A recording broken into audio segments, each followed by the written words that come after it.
अस्सलाम वालेकुम audience, viewers. एक अरसा हो गया मैंने कोई मोटिवेशनल वीडियो नहीं बनाई, बस कुछ मसरूफियत की वजह से। बार बार मुझे स्टूडेंट्स और जनरल ऑडियंस मुझसे क्वेश्चन पूछ रहे हैं कि कंसिस्टेंसी, जिसे हम इस्तेकामत कहते हैं, अंग्रेजी में हम उसे कंसिस्टेंसी कहते हैं, कि लगातार एक काम करना। और बिल्कुल इस्लामिक उसको हम ट्रांसलेट करते हैं कि जी इस्तेकामत नहीं है, इस्तेकामत नहीं है। जैसे कि हमने ज़िंदगी में कोई बड़ा फैसला किया कि हम नमाज पढ़ेंगे, या हम जो है वो कुरान पाक की 10 लाइन्स पढ़ेंगे रोज़ाना, या 10 लाइन्स नहीं पढ़नी, 2 लाइन्स पढ़ लेंगे। तो हम उस जो फैसला हमने किया है, उस फैसले पे हम कारबंद नहीं रह पाते, उस फैसले पे हम पाबंद नहीं रह पाते। ये मसला है। और पहले तो थोड़ा सा देखें कि डेफिनेशन कंसिस्टेंसी की ये है, सीक्रेट ऑफ कंसिस्टेंसी, राज क्या है, क्या किया जाए कि हम इस कंसिस्टेंसी को अपनी ज़िंदगी के अंदर ले आएं, हम इस इस्तकामत को अपनी ज़िंदगी के अंदर ले आएं। और याद रखिएगा, अगर इस्तकामत आपकी ज़िंदगी में आ गई तो इस्तकामत से बड़ी कायनात में कोई करामत नहीं है। मेरे बुजुर्ग फरमाया करते थे कि इस्तकामत ही सबसे बड़ी करामत है। किसी बंदे का हवा में उड़ना करामत नहीं है, किसी बंदे का पानी में तैरना करामत नहीं है। जो डक होती है, सवान जिसे हम कहते हैं, बतख जो छोटी सी होती है, वो पानी के ऊपर तैरती रहती है। ये क्या कमाल है। अशरफुल मखलूकात की ये इंट्रोडक्टरी ट्रेड्स नहीं है, ये उसकी डिस्टिंक्टिव ट्रेड्स नहीं है कि वो पानी पे तैर रहा है, वो हवा में फिर रहा है। ये कोई बड़ी बात नहीं। बड़ी बात क्या है कि वो जिस मुस्बत तब्दीली को अपनी जिंदगी में ला रहा है, क्या उस पर कायम रहता है या नहीं रहता, यानी कि वो इस्तकामत के ऊपर कायम रहता है या नहीं रहता। तो सबसे बड़ी करामत इस्तकामत है। जब आप इस्तकामत में आ जाएंगे तो करामतें जो हैं वो बहुत पीछे रह जाएंगी। ठीक है जी।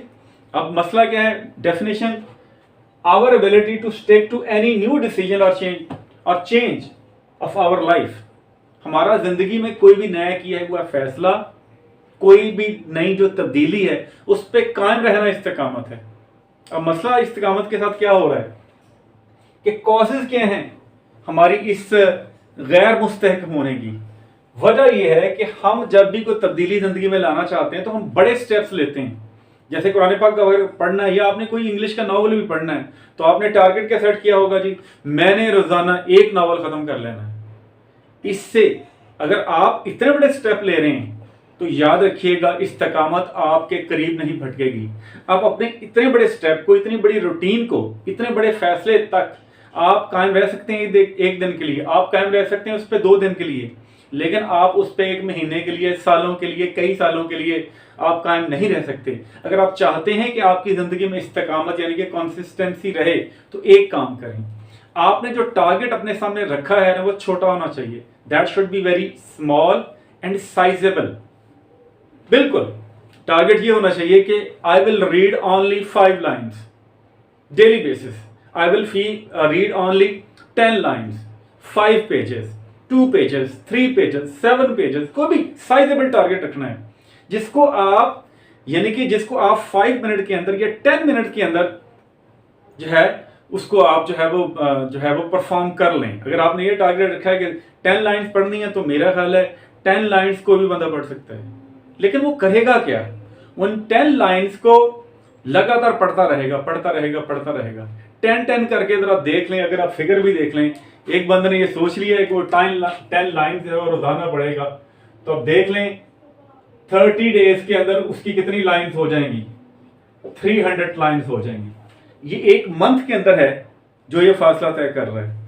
और अगर आप देख लें, इसको मल्टीप्लाई करें, इसको 300 जो है उसने पेजेस पढ़े हैं, उसको मल्टीप्लाई करें तो ये बन जाएंगे 3600 पेजेस, यानी कि 3600 पेजेस उसमें 1 साल में पढ़ लिए। अगर 3600 को आप तकसीम करें, एवरेज निकालें, एक किताब जो है वो 200 सफ़ात की होती है।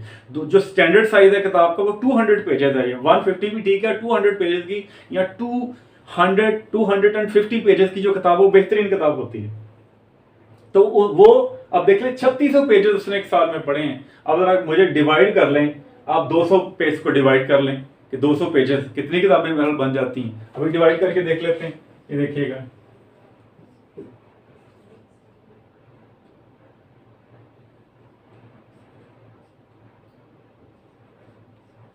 जी, ये 18 बुक्स बन जाती हैं। रोजाना कितने उसने पेजेस पढ़े?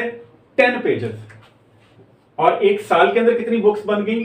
18 बुक्स। 2 सालों के अंदर कितनी बुक्स बनेंगी? 36 बुक्स बन जाएंगी। इसी को डैरन हार्डी ये कह रहा है। डैरन हार्डी का जो कॉन्सेप्ट है कंपाउंड इफेक्ट, पूरी उसकी किताब है 200 पेजेस के करीब। बहुत शानदार किताब है, अगर जिंदगी में मौका मिलेगा तो पढ़िएगा लाजमी इसको। डैरन हार्डी क्या कहता है कि हम जब कोई तब्दीली को जिंदगी में के अंदर लेके आते हैं, वो छोटी छोटी तब्दीलियां, देखें ना, 10 pages 10 pages 10 pages, if you 10 put 10 pages into 10 pages, 10 plus 10 plus 10 plus 10, देख लें 18 जो है विद एन ईयर, एक साल के अंदर आप 18 बुक्स पढ़ पाएंगे। ये सफर कैसे शुरू हुआ था? 10 पेजेस से शुरू हुआ था। अब 10-10 इकट्ठे हुए और 3600 पेजेस बन गए। छोटी छोटी चीजें इकट्ठी हुई और बड़ी बन गई। तो आपने अपना जो टारगेट रखना है वो बहुत छोटा रखना है, साइजेबल रखना है। और दूसरा, कंसिस्टेंसी इसलिए नहीं आती कि हम सब्र का मुजाहरा नहीं करते। सब्र का मुजाहरा क्यों नहीं करते? क्योंकि हमें डैरन हार्डी के कॉन्सेप्ट का पता नहीं है कि छोटी छोटी तब्दीलियां जिंदगी में बड़ी बड़ी तब्दीलियां लेके आती हैं, ठीक है। बल्कि वो तो कहता है, अच्छा होता क्या है हमारे साथ, इससे बड़ा मसला क्या है कि हम एफर्ट लगा रहे हैं, 10 पेजेस पढ़ रहे हैं, 10 पेजेस पढ़ रहे हैं, लेकिन हो हमारे साथ ये रहा है कि उसका रिजल्ट हमें नहीं मिलता। डैरन हार्डी कह रहा है कि हमें उसका रिजल्ट मिलता है 27 मंथ चाहिए। हमें 10 पेजेस की रीडिंग रोजाना करनी है, तो ये करते रहें 27 मंथ, यानी कि 2 माह और 2 साल और 3 माह। अब देख लें, आपने एक साल में 18 बुक्स पढ़ी हैं, अगले साल में आपने 18 पढ़ी, 36 हो गई हैं किताबें आपकी। तो 3 माह में आप 3-4 किताबें और लगा लेंगे, तो 40 किताबें आप 27 माह में पढ़ेंगे।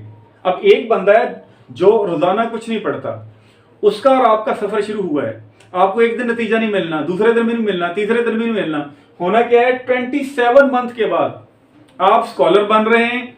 वो बंदा जहां खड़ा है वहीं खड़ा रहेगा। इसको डैरन हार्डी कहता है मैनिफेस्ट फेज। असल में आपकी कोशिशों में आने वाला वो मरहला जहां आपकी कोशिशें नतायज ले आई हैं, आपकी कोशिशें रंग ले आई हैं, जहां नतायज आपको मिलने शुरू हो गए हैं। हम बेसब्रे इसलिए हो जाते हैं कि हमें नतायज नहीं मिलते। चूंकि नतायज नहीं मिलते इसलिए हम विड्रॉ कर जाते हैं, क्विट कर जाते हैं, नहीं जी हम और को काम करेंगे, हमें ये चाहिए नहीं। तो you need to show patience. 2 secret बता रहा हूं, take small steps, take baby steps, plus you should be very patient. Try to show patience, not for years, सालों तक के लिए पेशेंस नहीं चाहिए। You should be patient only for 27 month. 27 माह जरा देख लें, सिर्फ सब्र कर लें, सिर्फ 27 माह, आपको नताइज मिलने शुरू हो जाएंगे। देखें, अब आपने 40 किताबें अगर 27 माह में पढ़ी हैं, तो 10 साल अगर आप किताबें पढ़ते तो आप कहां जाते हैं? कहने को ये क्या था जी, कुछ भी नहीं करता जी, बंदा जी 10 पेजेस रोजाना पढ़ता है। तो set sizeable small targets and be patient and wait until you see the result of your effort, and your effort will start giving result. They need at least 27 month। इस 27 मंथ को नहीं भूलना। Manifest चीज बाहर आ गई है, आपने बीज बोया है, बीज बहुत देर तक लड़ता है, उसको पानी मिलता है, उसको न्यूट्रिएंट्स मिलते हैं, लड़ता लड़ता फिर वो जमीन का सीना चीरता है। जब जमीन का सीना चीरता है तो बाहर आ जाता है। बाहर आता है जब वो, तो मैनिफेस्ट, आपको पौधा नजर आना शुरू हो गया, आप खुश हो गए। आपकी यानी कि आपको अपनी कोशिशें जो है जाहिर होना शुरू होगी, मैनिफेस्ट फेज।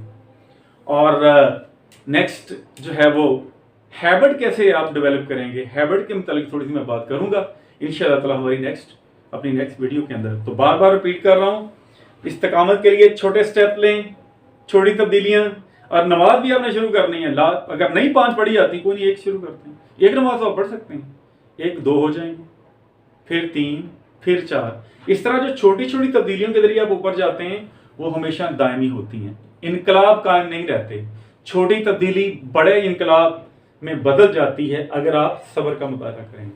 बहुत शुक्रिया, अल्लाह हाफिज़।